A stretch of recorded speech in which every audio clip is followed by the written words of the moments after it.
Hello, welcome to my media log for the month of August. This will just be me recapping all the media I consume in the month, which could include manga, books, anime, shows, music, whatever I feel like including, but to start we will go over some manga I have read so far. And continuing the trend from last month, there is a series that has consumed my whole being, and that is Diamond no Ace, Act 2. So I finished Act 2, I read volumes 1 to 43, I finished it yesterday, and honestly, I'm just at a point where I'm like, what do I do with my life without reading more Daya? I felt the same after rereading Haikyuu. It's just, when you read a series this good, it feels like it's hard to find something to top it, you know?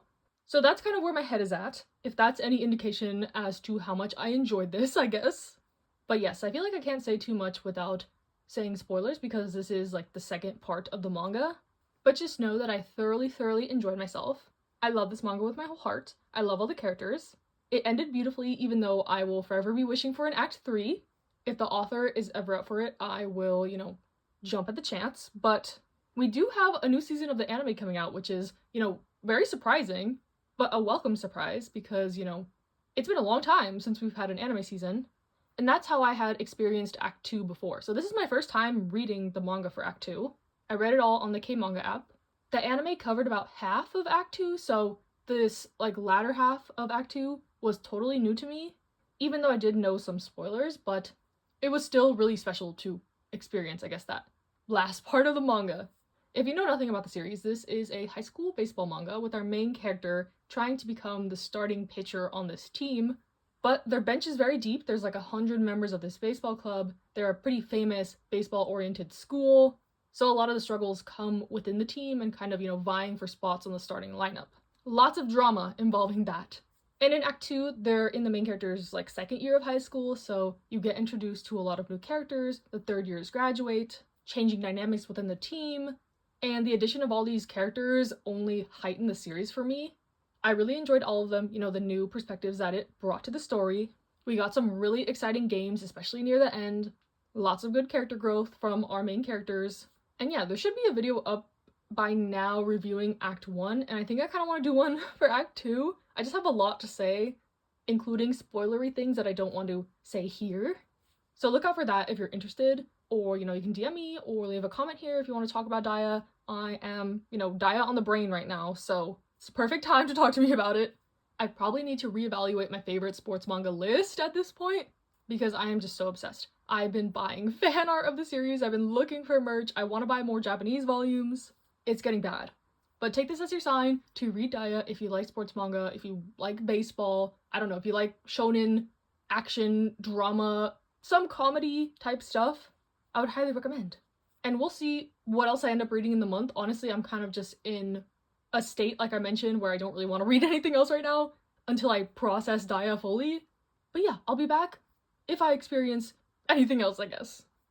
Hello, it is the end of the month and I'll go over all the rest of the manga I read, which was just one series. I was traveling a lot for work this month. I was in Detroit and then I went to Croatia for 2 weeks and I kind of didn't read anything during those times. So yeah, a really light reading month this month, but I was able to read 4 more volumes of If My Favorite Idol Made It to the Budokan, It Would Make Me So Happy I Would Die. Something like that is the title. But I read these through my library. I read volumes 2 through 5. So once again, everything I read manga-wise this month was for free. K-manga at my library, which is kind of fun. But I've also been neglecting my physical collection and my physical TBR. So hopefully in September and beyond, I can transition back into focusing on those. But this series is pretty fun. It's about this girl who loves this underground idol group. They're super unknown, and her bias, her oshi, her favorite girl, is the least popular member of this group. She's literally the only fan this girl has. So it's just about her kind of going to the concerts, buying all the albums, meeting her fave. She has a group of friends who also like this group. They're trying to get this group to make it to the top, so it's about idol culture, idol life, fan life, which I'm very familiar with, so I like those aspects. The only thing I don't like about the series too much is it's getting a little bit repetitive. It's hinted that there will potentially be a romance between the idol and the fan. The idol more so seems has a crush on this fan, but she doesn't know how to interact with her and keeps kind of messing up her opportunities to say something. while the fan is just like blinded by her fan love. She's like, oh my gosh, this girl's the best. She's my fave. I love her so much. I support her to the end of the world type stuff. So I don't know if we'll ever get to a point where they do end up in a relationship, but it's also implied that some of the other members in the group are together romantically, so it's like a light girls' love series so far.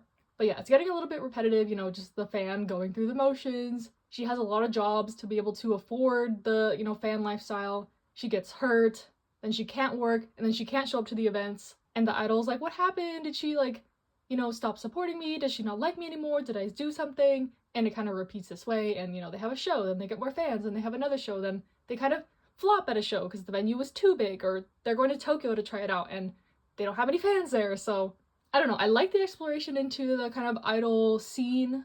I'm gonna continue with this through my library. I think they have up to volume 9, but it's not one I'm like itching to get to and I'm gonna run to buy my own copies of yet. Like maybe it'll get amazing, I don't know, but I do like the series for what it's worth. And that's all the manga I read this month, so 2 series. A bulk of it was Daya, of course. I should have my Act 2 review coming out soon. I posted my Act 1 one, so make sure to check that out if you're interested. But now moving on, I guess, to the books. So I read 2 books this month, kind of in the same genre, vein, I guess. First, I read The Reappearance of Rachel Price by Holly Jackson. I am a Holly Jackson fan. This is the author of A Good Girl's Guide to Murder and 5 Survive. I read all those, read all the series, and I think this one was also a solid addition to the catalog. If I were to rank, I would probably do A Good Girl's Guide to Murder, the second A Good Girl's Guide to Murder book, this, then 5 Survive, then As Good as Dead, the last book in the Good Girl's Guide to Murder trilogy. I haven't read Killjoy, the little kind of novella that goes with it though. And this series, is another kind of true crime-esque mystery thriller. It's about this girl and her family is being kind of interviewed for this true crime type documentary of an open case. So her mother disappeared when she was a baby, left her in the car, never to be seen from again. So this production company is kind of, doing a documentary about the case and the theories and interviewing all the people involved, like her dad, her grandma, the guy that found her in the back of the car so long ago, all those days ago. But during the filming of this kind of documentary, her mom reappears. Like, I don't know, it's like 15 years later or whatever, she suddenly reappears. And so, of course, that derails the whole, like, open case, what happened of the mystery. But some of the things that the mom is saying happened to her, or like where she was at, are not adding up, and our main character wants to get to the bottom of this. So it's a very kind of like domestic thriller mystery. I think the mystery wasn't as big of a part in this one. It was more so like the inner turmoil of the main character. She has, really serious abandonment issues, and she's kind of grappling with the whole reason for those issues coming back into her life, and like how she should integrate her and how she should act, and how, can they go to this happy family life now? And her dad seems to be struggling with the adjustment too, so I thought those aspects worked really well for this. The resolution to the mystery and stuff was a little bit predictable and anticlimactic, but I think the focus of this was more kind of like the family situation and kind of dealing with the aftermath / psychological effects of something like this, and a look into potentially the exploitative nature of these kind of true crime documentaries and having family members, relive their trauma and say these stories again and kind of dramatize it. Like there's parts where they're reacting the scenarios and getting glamour beauty shots, and yeah, I try to stay away from true crime-esque stuff in general just because, of the ethics of it, and also for my own personal sanity. I don't like hearing about like kind of real life brutal cases, but reading a fictionalized version that can, kind of critically look at stuff like this, I liked a lot. So I do recommend this one. I ended up giving it like a 4-star. And then the other book I read this month was The Girl on the Train. This is one of my coworkers recommended. I know there's also a movie, but we did it for our like little work book club this month. And I think this was another solid thriller. I would give this one more of like a 3.5 because this one was pretty predictable to me. I think I'm getting better. The more I read more thrillers and mysteries, I'm getting better at like picking up on the clues and like the red herrings and stuff like that, which I don't know if that's a good or bad thing, because like before when I was reading these thrillers, I was always shocked. I was always like, oh my gosh, this is so crazy whenever there was a plot twist and stuff. So I don't know, maybe I need to space out my thrillers more so, I have a better reaction to stuff. But this one is about this woman. She's divorced because her husband, cheated on her, and he has his new wife now that was the mistress, and they have a kid. She's lost her job, and, she can't really let go of her routine, so she just takes the train to London every morning. She's lying to her roommate about still having a job, and, she's just like, it's easier to do this than to have to explain. My life is already a mess, like, I don't want to have to deal with that too. But on this train, every morning, she sees, like, this house out the window, and she sees this family, and she's kind of concocted, like, a fictional story for this family. She has a vivid imagination, but, one day, she looks out the window and sees that something is amiss with her, Barbie Dreamhouse family, and decides to take it upon herself to get involved in an investigation regarding this. And like I mentioned, our main character is a mess. She's an unreliable narrator. She does very frustrating things. None of the characters in this are particularly likable. And I think kind of the realization of the mystery and like kind of what happened was a little bit abrupt. This deals with kind of not amnesia, but like lost memories and kind of gaslighting, and our main character is an alcoholic, which affects her memories. Like, she'll black out and not remember stuff, and sometimes she'll have dreams, and kind of she goes places to try to trigger her memories. So it can be frustrating reading with like an unreliable narrator like this, but I think it worked pretty well. I was just a little bit underwhelmed with the resolution, and it was predictable. But the end was pretty wild. I will say that. I couldn't predict like every single thing that happened, but I think it was good, and I'm, glad I was able to talk to my coworkers about this once again. If you've seen my other videos, the last series we read was ACOTAR, and, ACOTAR was not my favorite thing ever, but the community aspect and talking about it with my coworkers and having our little book club and our lunch dates and stuff, that was really fun, so it enhances the experience, I guess. So yeah, that was all the books I read this month. And there's a couple other media-related things I did do, so I'll hop into those. This is gonna be very random, but as I mentioned, I was in Croatia, and that's where they filmed all of Game of Thrones. So everyone was telling me, like, you need to at least watch, like, the first episode or something before you go.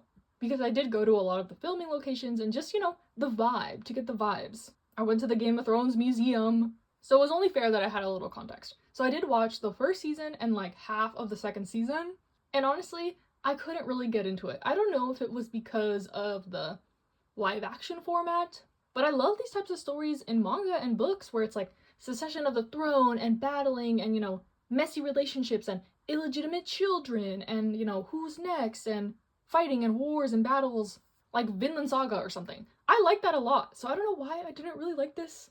I found it just pretty boring, and at the beginning it was confusing with like how many characters and how they were connected and stuff. I've heard the books are better, and my dad is a big fan of the series, and he's like, yeah, there's like a family tree in all the books and stuff. So I don't know, maybe I'll try out the books because I liked the concept a lot. It was just maybe the execution of the show was not really my thing. It was also very explicit, unnecessarily in my opinion.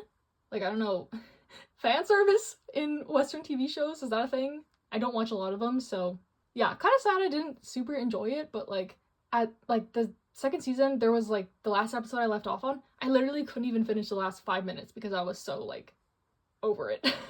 But I tried, I attempted. Let me know if the books are better or if I should give it another shot, or if it's like, was it just the craze back in the day when it was coming out? I know now there's like House of Dragon, like the sequel or the prequel series or something. So yeah, everyone was like shocked that I didn't like it when I came back and told them like, yeah, I watched the first season and it was not really my thing, but to each their own. And then I was also able to listen to a little bit of music this month. Not as much as I would have hoped, because, some of my favorite groups-ish had comebacks. But just looking through my playlist so far for this month, and I'll link it in the description, I really liked SF9's comeback. I like every song from it. I don't know why I'm surprised. Like, they usually have good songs. Their last album, what was the title? Bibora? I really like that too. So yeah, I don't know. I liked every B-side. I liked the title. I liked everything about this album. I don't know why I don't like stan them. I just listen to their music, but another solid one from them. Taemin had a nice kind of solo comeback. Black Swan had a really good album. I've been having my eye on them since Cat and Mouse. That song was so good. So I tuned into this album and it was also really good. So hopefully they gain more popularity. Oh My Girl had a comeback. I listened to the title but not the full album, and I really like it. Oh My Girl also doesn't really miss with the albums in my opinion. There's a newer group called Racine, I think. I really liked their album as well. I think their last song got some attention, Yo Yo, but this album was really nice. Lucy had a comeback. I haven't listened to the full thing, unfortunately. Same with ZB1. I'm such a fake stan. What the heck? I listened to like Good So Bad, Kill the Romeo, and Eternity, I think, and I loved all the songs, so like I know I'm gonna like the rest, but I just haven't sat down and listened to it properly. Even though I already bought the albums, I unboxed them. That should be a video coming up soon. But I'm getting there. I'm getting there. And then, of course, Sana from Astro had his solo debut, which was really nice. A very, like, heavily R&B inspired album. So check it out if you like that style of music. I've listened to all the songs, but I haven't dived into, like, the stages or the content, really. Like, this whole month, I've just been gone. I've been traveling, and I, like, barely got back, and then I went to a concert in LA these past couple days. I've just been, you know, not at home, preoccupied with other stuff, so hopefully I can catch up in September, start getting into my physical reads, get back into the groove of everything. And yeah, hope you enjoyed this regardless, even though it was, you know, a smaller reading month, kind of random. Stay safe, stay happy, stay healthy, and I'll see you in the next one.